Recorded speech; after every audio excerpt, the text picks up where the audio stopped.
মজা দিলেন, মানুষের দেহের মধ্যে আল্লাহ রাব্বুল আলামিন যতগুলো পাঁচপত্র তৈরি করেছেন, প্রত্যেকটা পাঁচপত্রকে আল্লাহ তৈরি করার পরে পরীক্ষা করেছেন এবং আল্লাহ আগে চেক করে দেখেছেন বান্দার কোন জায়গায় কোন পাঁচ লাগালে আমার বান্দার উপকার হবে।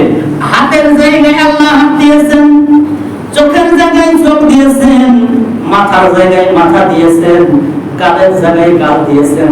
সকল বলি সুবহানাল্লাহ।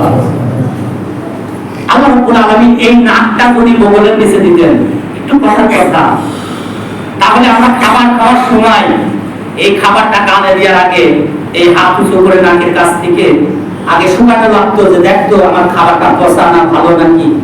আল্লাহ সুবহানাহু ওয়া তাআলা এমন জায়গায় নাক দিয়েছেন যে খাবারটা মুখের কাছে নিয়ে সাথে সাথে নাক বলে দেয় এই খাবার খাওয়া যাবে না। সবাই বলে সুবহানাল্লাহ। তাহলে আল্লাহ মানুষের দেহের প্রত্যেকটা অঙ্গ প্রত্যঙ্গ সৃষ্টি করার পরে আল্লাহ পরীক্ষা করেছেন। এরপরে আল্লাহ রাব্বুল আলামিন মানুষের দেহের মধ্যে 5টা নফস তৈরি করেছেন। একটা নফসের নাম হচ্ছে নফসে রহমানিয়া, নফসে মুতমাইনা, নফসে মুয়াইমা, নফসে মুলহিমা, আরেকটা নফসের নাম হচ্ছে নফসে আম্মারা। আল্লাহ রাব্বুল আলামিন এই নফসে আম্মারাকে সৃষ্টি করার পরে আল্লাহ রাব্বুল আলামিন যখন এই নফসে আম্মারাকে জিজ্ঞাসা করলেন, এই নফসে আম্মারা তুই বল তো আমি কে আর তুই কে। আল্লাহ নফসকে জিজ্ঞাসা করছে যে, মানে আল্লাহ জানতে চাচ্ছে যে নফসে আম্মারা আমাকে স্বীকার করে কিনা। সব নফস স্বীকার করেছে যে আপনি আমার সৃষ্টিকর্তা, আপনি আমার রিজিকের দাতা, আপনি আমার সব নফস এই কথা বলেছে।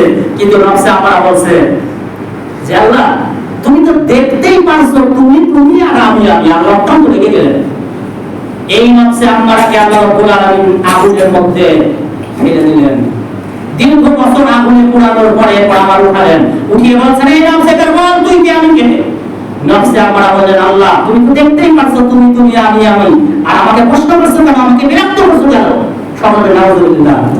তাহলে নফস কত বড় বিয়াদব চিন্তা করেছেন, আর সেটা হলো আমাদের দেহের মধ্যে আল্লাহ সেট করেছেন। এরপর আল্লাহ আবার আগুনের মধ্যে ফেলে দিলেন।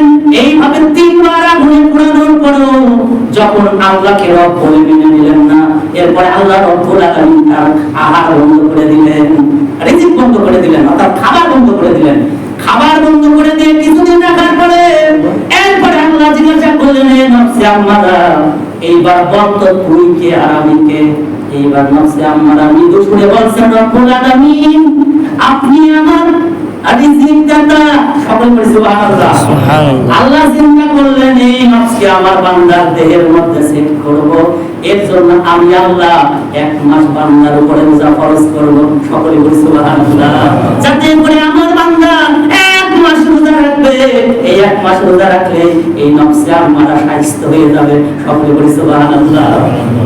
চিন্তা করেন এই একটা নফস আল্লাহকে অস্বীকার করেছে, যার কারণে আল্লাহ তার ক্ষুধা বন্ধ করে পরীক্ষা করেছেন যে বান্দা। এই জন্য দেখবেন যে মানুষ এই রমজান মাসে গুনাহ কাজ করতে চায় না, এই নফসে আম্মারা চেষ্টা করে গুনাহ করার জন্য, তারপরও কিন্তু গুনাহ করতে চায় না। এই নফসে আম্মারাকে আল্লাহ পাক শাইস্তা করার জন্য এই একটি মাস আল্লাহ পাক আমাদের বড় রোজা ফরজ করেছেন। এই জন্য আমরা আরেকবার বলি সুবহানাল্লাহ।